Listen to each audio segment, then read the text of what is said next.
What is up, YouTube? It's Kingfisher745, and this is going to be part 2 of Chapter 2's Heroic Battles. Part 2 will feature the heroic battles from Mission 3 and Mission 4. These are both very interesting battles, and I really enjoyed them. For the first one, you're going to be using the big three of the Avengers: Captain America, Thor, and Iron Man. If you happen to have any alternate costumes, they will definitely come in handy. But perhaps the most important of these would be the World War II outfit for Captain America. The reason for this is because this alternate costume already has Shield Guard active, so that means Captain America will be protecting your team. I am taking 2 blasters into the battle, but I'm really not that worried about it since there's only one tactician at the very end.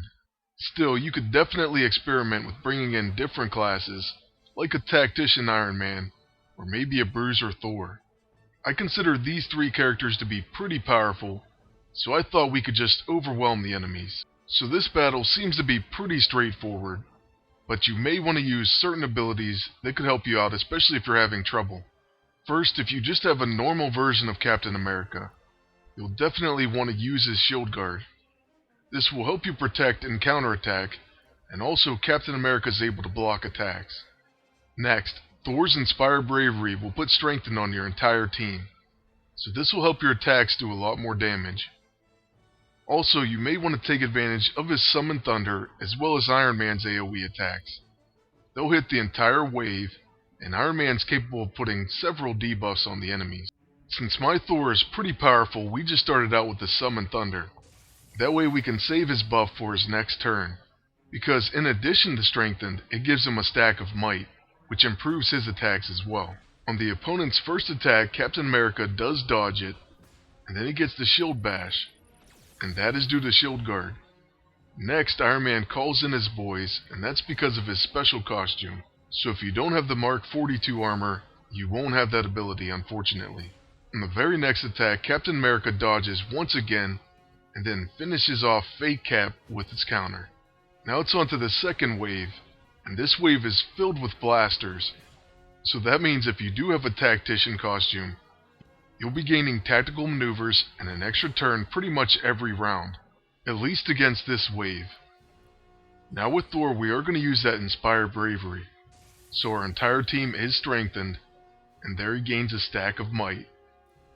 And we're going to use Summon Thunder again just because we'll take out both minions and put Hammer really close to death. Captain America finishes him off, and we're on to the third wave already. Now in this wave we do face a tactician, so we have to worry about him hitting our blasters and gaining an extra turn. This is where Captain America can really come in handy. Just make sure that you have Shield Guard on him. If you need to recast it, go ahead and do so. Now if a tactician tries to attack, they will hit Captain America instead, and they will not gain an extra turn, since we're using the tactician cap. The bruiser version of Captain America will do just the same.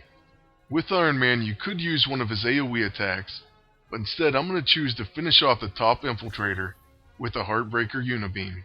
So far this battle has been extremely easy, and my team is pretty much at full health. And this is all thanks to Captain America, really. He's able to defend quite well against all the opponents, and he's been blocking and dodging almost every attack. He also gets the counterattack, which is really amazing, because it helps take down waves that much faster. Now on my blaster's turn, we're just going to go ahead and recharge. We need some stamina back, and then we're actually going to finish off this last infiltrator. Then with Iron Man, we decide to go ahead and use Heartbreaker Unibeam.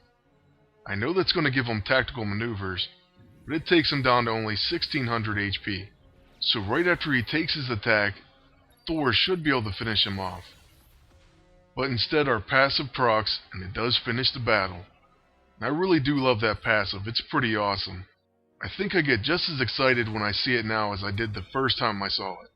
Now moving on to the roulette, we do see that Captain America specific ISO 8. It says chance to counter range attacks with shield throw. So we're hoping to get it, but instead we get a pretty useless item. So after the dialogue rolls, we will be moving on to the Wolverine heroic battle against Deadpool and Bob, Agent of Hydra. Now I'm actually going to use this time to go ahead and set that battle up. During the battle, Deadpool will not attack you as long as Bob's there. And Bob at first protects Deadpool. Now there are two ways to finish this battle. The first way is actually how I defeated it probably like 5 or 6 times. And that's just to straight up attack Bob, put bleeding on him, and then take on Deadpool after he's finished. I truly did not have any problems doing it this way. In fact, it was extremely easy for me. But there is, of course, maybe a better technical way to do it. And I don't know, maybe some of you would have an easier time this way. So just because I figured I'd get a ton of messages and comments saying a different way to do it, I thought I'd just show that alternate method, even though I actually think it took me longer and was harder to do. But maybe that's just some odd luck. So what I did here was I showed the original dialogue, and then we're going to switch to probably the 6th or 7th time I fought this battle. And during this time I do use that different approach, which is quite possibly the way the battle is meant to be done. But like I said, I think it's much easier just to fight it straight through. Just remember, when you're fighting him and he goes into the power armor, make sure you just put some bleed stacks on him, and then towards the end of his life, start recharging. That way you have plenty of stamina to take on Deadpool. Once you have Deadpool 1 versus 1, put bleed stacks on him, and then use your level 2 against him. And really you should be able to beat him straight up. But if not, this is the other approach.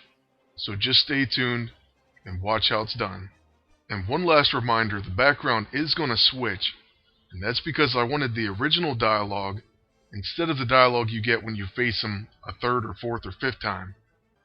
So this is going to be the actual attempt where I do it possibly the correct way.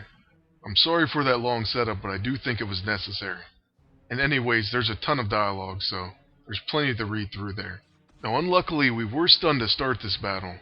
But now that it's our turn, we're going to take a look at that 3rd ability there, Savage Rend. And it puts cornered on the enemy. So that's going to remove and prevent protect effects. So basically, after you do this to Bob, you're able to attack Deadpool. So you can hit him with your level 1 and place some bleeds on him. Now this way you can take Deadpool's health down without him attacking you, because he won't attack until Bob is gone. The main thing that I dislike about this is you're going to have to go ahead and apply cornered over and over to Bob. So you can see he needs it again already, and of course he dodges. So already we're running low on stamina, and we have to hit him with a cornered attack, that level 6 of Wolverine's, and then we also have to go ahead and try to hit Deadpool directly after. So you're going to need enough stamina to do 2 attacks in a row. Otherwise you'll just have to hit Bob again and put cornered on him.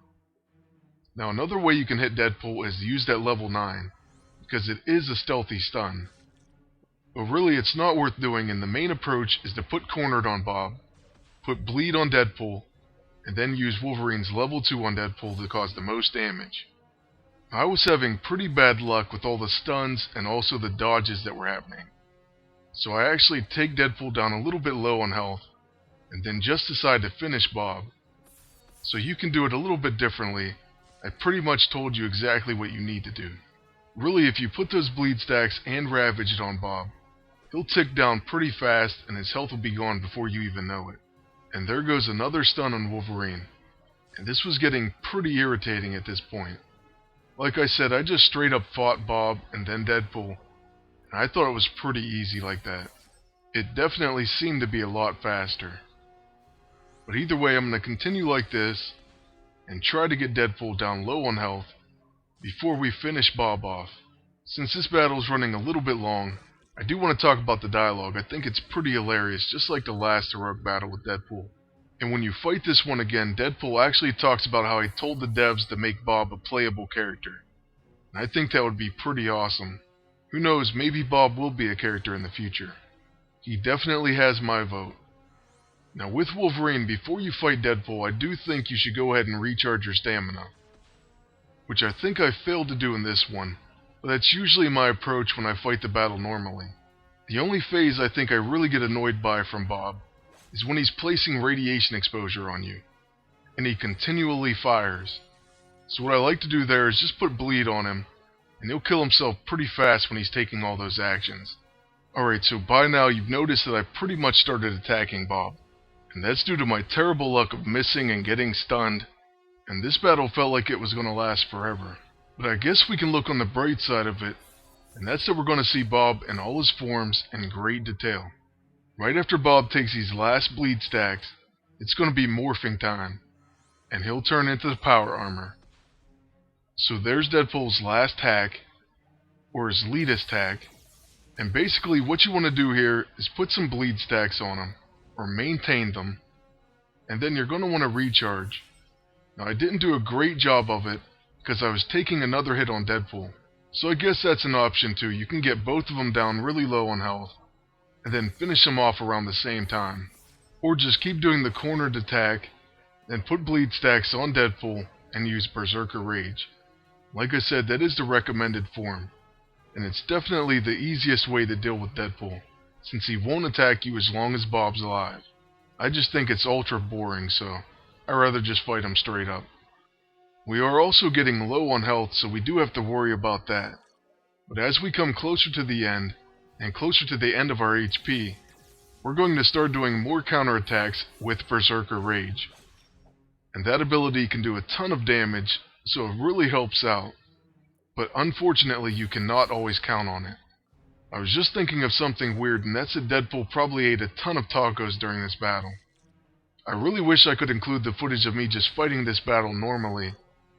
Then the video would be even longer, so that's kind of out of the question. Still, I hope this footage and this method helps everyone, especially if you were having a difficult time beating this heroic battle. It looked like after this last claws attack we were going to have to recharge, because Deadpool's healing factor was going to keep him alive yet again. But he attacks with Bang Bang Bang, and then we actually get to hit him with a Berserker Rage. That will finish the battle, and not a second too soon. Now let's skip ahead to the roulette spin, and we'll take a look at the amazing empowered ISO that you can win. It provides 2 passives for Deadpool. Still better, sharp pointy things applied 2 stacks of bleeding, and Come At Me Bob. Chance to protect allies from single target attacks, higher chance to protect with low health, chance to counter attacks, and higher chance to counter with high health. And so far, this is the empowered ISO that I've really been going after, and I hope that I get it soon. I just miss it by 1 slot. So now we're going to cut back to the original dialogue when you beat it the first time, and we'll show that, and that's how the video is going to end. I hope that things weren't too confusing in this one. I tried to show the method that's supposed to be the best, even though in my opinion it's pretty long and boring. Although I suspect if it goes well, you probably can finish the battle really fast with it. I think the major problem is I wish cornered would last longer. 1 round just isn't enough. But either way, that's the end of the video. I want to thank you all for watching, and ask you to please like, comment, and subscribe if you want to see more videos.